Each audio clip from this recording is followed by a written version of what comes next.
You know, sometimes I find myself thinking it's a good thing that so much of the UK are so drunk or doped up to the eyeballs on British exceptionalism.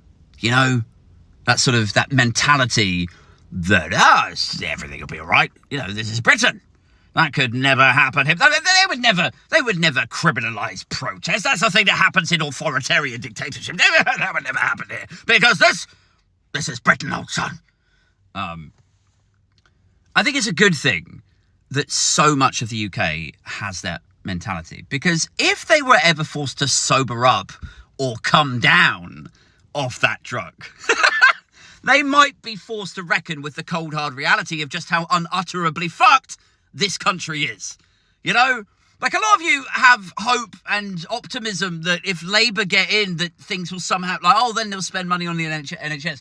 Then they'll spend money on teachers and doctors will get a pay rise and all this stuff. None of that is going to happen. And I'm not saying that to bash Labour or Lib Dems or anything. I think if there's a solution to the problems that we face, probably does start with the Labour government or proportional representation or something of that ilk.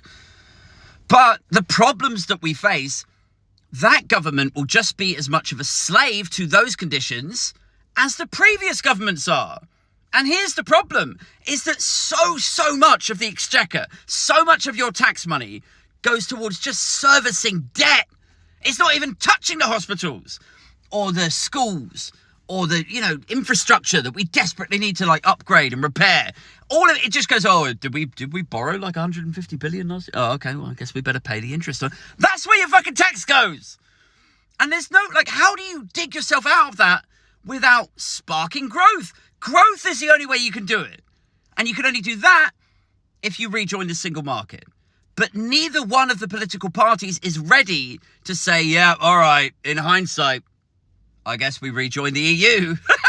Even though the electorate are 63% of us, we want to rejoin the European Union. 63%, a colossal majority of us are ready to rejoin the EU. But both the political parties are yeah, no, it's too toxic. The Tories can't do it because Brexit was their thing. Labour can't do it because it caused them such a fucking headache in the Red Wall. So neither one of them are ready to roll that dice. Meanwhile, the rest of us are just well, how are you going to spark the growth that you're going to need to get the extra money to start investing in infrastructure? Oh, you're not going to... Oh, okay, so there's no plan at all. So gradually, everything will get shitter. And that is why I have basically zero hope for the future of this country. Happy Wednesday.